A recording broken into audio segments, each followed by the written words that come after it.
congratulations. Didn't you guys just wrap on Carrie? We did, we just wrapped. Carrie, I guess?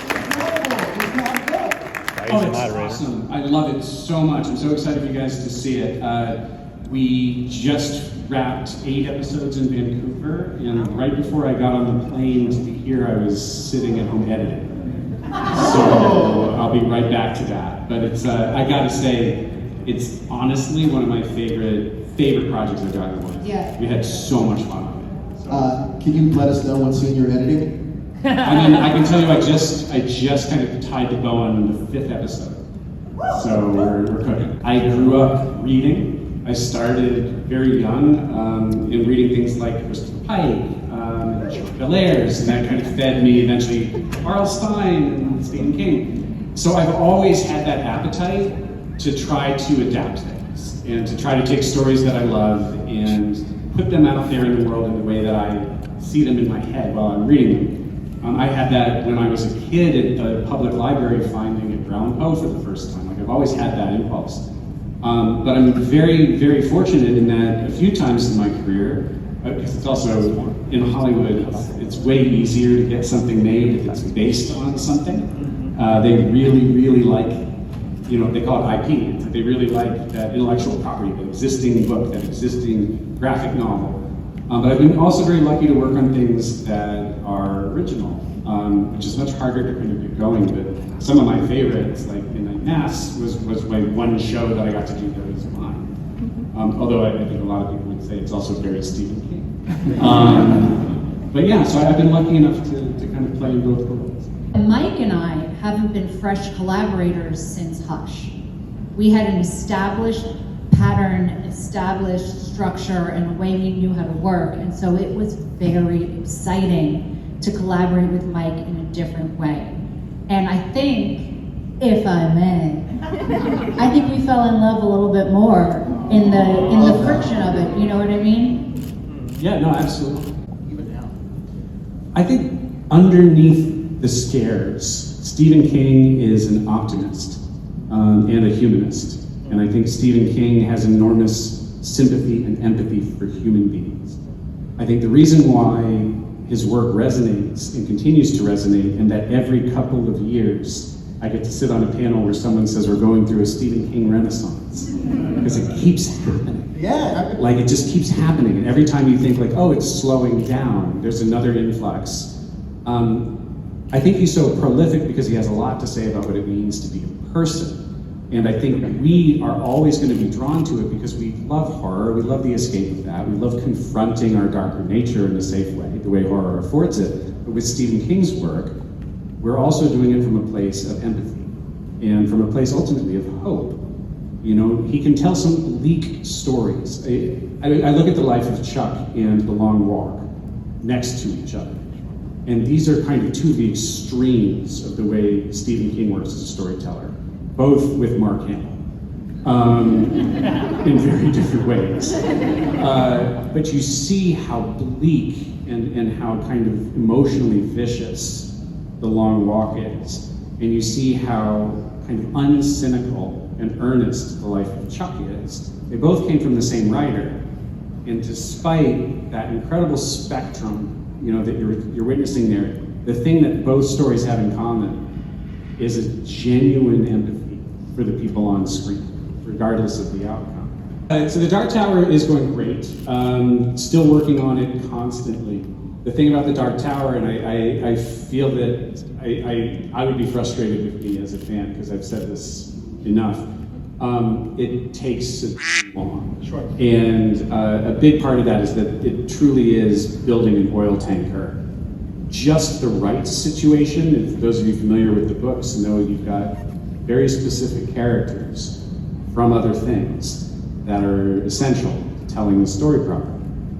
Well, those other things are owned by a lot of different studios, which means if you want to do the Dark Tower, you're not making one thing. You're out there all around town trying to collect these elements and bring them together. So the way we did the hidden ghosts for The Haunting of Hill House, we knew we'd hide them. We wanted them to be something you barely noticed, if at all, and great for second viewing. In order to do that, we didn't know where they'd go in a frame, and you don't have much time to shoot, so we always had 2 actors, local actors, in full ghost makeup, standing by on set all day, every day, on their phones, eating snacks, waiting to be shoved into the background of every shot that made sense. And it would just be like, all right, we got to put a ghost under the piano, go. And then like, no, I can see the ghost too much, back off. And the ghost actors were pretty annoyed because the whole thing was like, get in that shot, but we don't want to see you. My favorite one is Bruce Greenwood, who played Roderick Usher in The Fall of the House of Usher, and Gerald and Gerald's Game, was in Atlanta shooting a show called The Resident, I think was the show he's on. And he had an afternoon off, and he wanted to come visit because Carla Gugino and Henry Thomas were on set, and we did Gerald's Game with them all together, and Bruce was nearby and just wanted to visit. And he showed up, and he saw these ghosts hanging out. He's like, what are those? I said, oh, we hide them. He goes, I want to be one. And I was like, of course. Put Bruce in makeup. So Bruce went into full ghost makeup, put on a hat. He says, my ghost has a hat. Okay, cool. And there's a shot, it's Carla and Henry in bed talking, and over Carla's shoulder, soft focus background, just standing there smiling, is Bruce Greenwood. He's my favorite ghost. He was like, can you see me? And I'm like, nope. You just look like a blob in the back. But you can see it. I think somebody's got it screen grabbed on all over on Reddit, on one of those ghost chains you can find. But yeah, Bruce was my favorite, and it just makes me happy that he was there. He just wanted to be there with Carla. It's interesting to me always what fans of certain projects want to talk about. You know, sobriety and Midnight Mass is kind of what it's all about, and religion, and religious trauma especially. So I get fans who want to talk about their upbringing, they want to talk about faith, and fans on all sides of that too. Midnight Mass was never meant to be an attack on faith, it was meant to be an attack on fanaticism, which can infect any belief system. And so I have a lot of religious people who love to talk about the show and appreciate the show. Atheists, actually my most critical review of Midnight Mass came from an atheist. I hated it. That was surprising. But I feel like they just didn't believe in it. That's very well played. But I think with sobriety, it's some of the most important conversations I've gotten to have with fans. You know, I'm 7 years sober now, thank you. The thing about a scare is that horror fans crave them, they're starving for them, they want them, and nothing punctures tension and atmosphere and anxiety like a scare.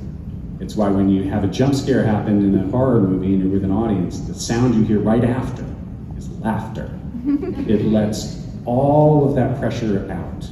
And it's almost impossible. It's not impossible, it's almost impossible to create a jump scare that doesn't dissipate tension, right? It can be done. And we've played with it over the years, trying to figure out how to do it. Different studios as well have different appetites for how many scares they think it needs to have to hold an audience. If you're trying to hold an audience in a dark movie theater where you're the only thing that they have in their field of vision versus someone in their living room who has their phone and has their family and has all sorts of other distractions, the strategy changes drastically.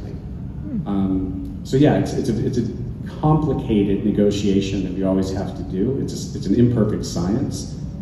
Feel it out every time and see what feels right for that story. And most times there are going to be more scares in the finished thing than I would have wanted. And also, do you block that stuff kind of like a stage show? Oh yeah. Yeah, that was a play, more or less. It was like doing live TV. Yeah. We rehearsed it for months. And the set was built, we were doing blocking rehearsals before the set was built, and the set was built to accommodate the blocking. That particular moment It was not the hardest of difficult. the moments. I remember there was one moment where we walked through the viewing space with all the chairs, and that was very hard because you had a whole crew of people lifting chairs away for the camera and then putting them down, and then like we had to sit in them immediately.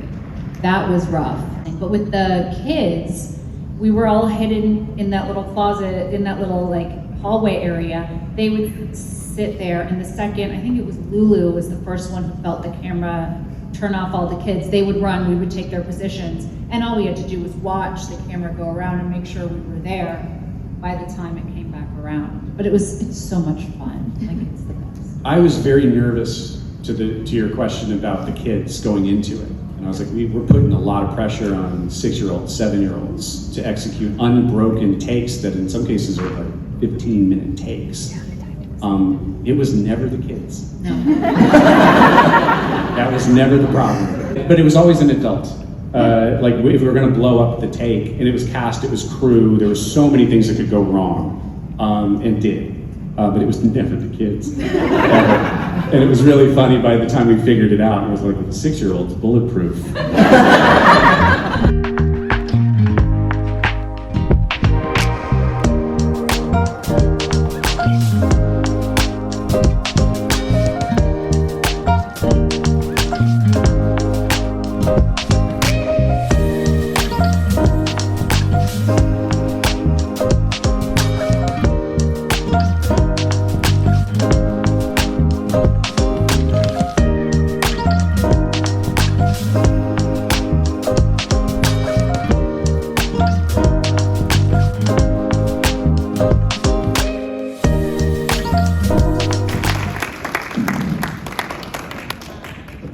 You were on King of Queens, and the character Holly was supposed to be a guest role, but So no, actually, I did a guest role the last episode of, I don't remember what season I started at King of Queens, 4, 5, 6.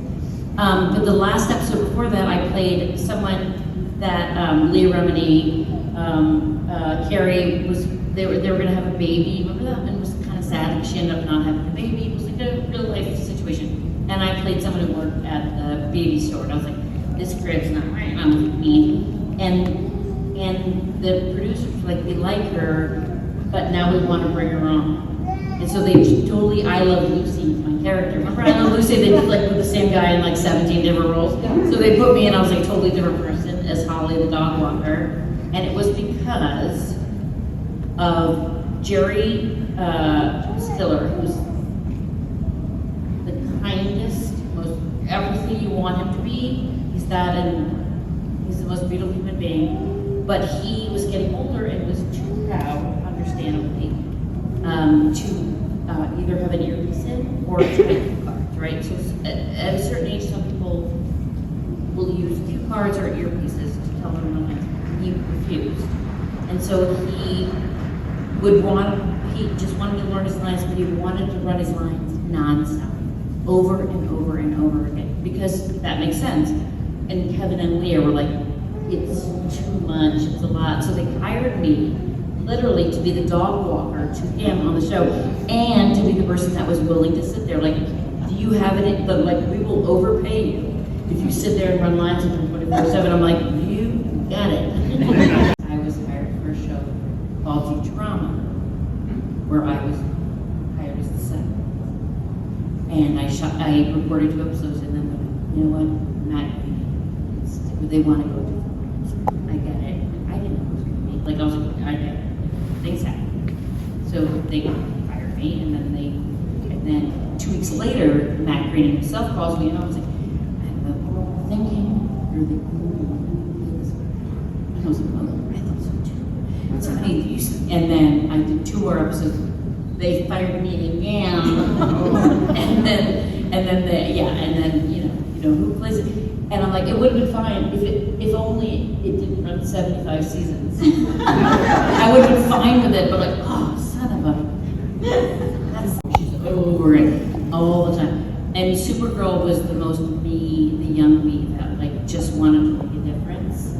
And then the men were, you know, she lives under the shadow of Superman. And she's like, but I was there, we had the same genes. Like, and I loved that part so much, and it was the greatest. You guys obviously, your voiceover, you know Tara Strong, Ray's last, it was just the women on that show were so fantastic, and that was the most blessed I've ever felt recording a show, was being surrounded by these women, all women cast, doing great things as super being an actor is what I do. It's what I've been doing since I was 6 years old. You know, like not movies, like I wasn't like that kid, but I did theater, you know, and stuff. So I've always been doing that. And then I moved to LA, and I was like, how much do they pay to be on a TV show? I'll do that. And so I've always been an actor. The voiceover thing came sort of in the middle of it. And being an actor is what I do, right? That's where I sort of fill my cup up, right? But the voiceover stuff is so it fills the soul so much quicker because you get to go into a studio and you get to like do something and everyone goes like, can I have advice? What's it like to be a voiceover actor? I'm like, oh, here's my advice, and I'm not joking. If you, our kids, if you don't feel like an asshole, you're not doing it right. Like if you're not a little embarrassed about what you're saying, like if you're not like, that's too much, then you're not doing it right. Like you have to go for it in voiceover, and that's why, as you guys know, watching movies with celebrity voices, right? We love them in movies. They're not great in voiceovers often. Why? Because they're embarrassed. Like it's embarrassing to be like, what? Will you be older?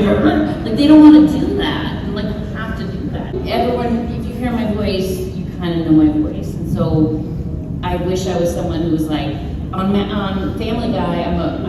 That's the only job that I'm a voice for hire. Like that I'll do like cheerleader and like. But most of them I don't. I just play my selfish voice, right? And I get hired for a turn of phrase. Like I get hired to tell a joke. So other people get hired for different things. That's what people use me for. So when I go to a new job, I can come up with 3 different voices I have in my head. Like maybe she's a little bit and like you know I can do that stuff, but they're all like, yeah, just do it like you, and then I just do it like me because that's how I tell a joke. Someone said to me, when you're in voiceover, it's like this weird world. Like you can't buy your way in, but once you're in, you're in. And I was like, I don't know what that means. But again, like I don't have the lake house, but I have jobs. And once you're in, you're in. So I just got offered that part. And then Kim Possible, they're like, what'd you do for the audition? I was like, nothing. They offered it to me because it was supposed to be 1 episode, maybe 2. And I showed up and I was just sassy enough. And John DiMaggio needed me. He's one of the best voice actors of all time. And we would sit in the room and they had no scripts. Like they would go, all right, you guys need to play, and we would just go for an hour and a half, and they put it together. I don't know how they did it. Someone's like, we'll pay you, very little. Will you do an episode? I was like, I will, because my son's on this show. I'm going to do Thunderman.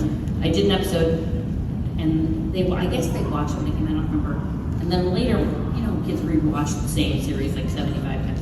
And so he was rewatching all the Thundermans. I was like, hey, have you, mine's right, the one I'm on is right there. He goes, yeah, but there are good ones. And he's not even trying to diss me, that was his real facts. I was like, yeah, my kids, they know other people think I'm funny, but they are like, it's foreign. They're like, don't wear any jewelry, because I'm like, I don't want to. Like, the funniest thing is when you're doing a fight scene, which I've done, obviously, Siegel, a ton of fight scenes. And so, like, I'm going to back up because I don't want to annoy anyone. It's like, you do fight scenes. So it's like, it'll say, takes one to the belly, fights one. So there's all these different versions, like, and you're doing all the sounds, which, you're making up because it's crazy pants. But if you make a noise, that like, cut, you have to do that again, because brace that with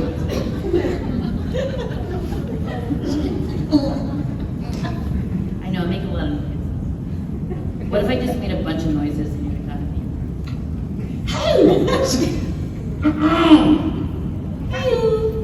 yeah, great. Nicole will be here all weekend, so you can get photographs, you can get signatures. If you have a question that you just didn't want to Yeah, ask? or just come by and say hi. I'm happy to say hi to anyone. Yeah, so let's give a huge Let's do round a of applause.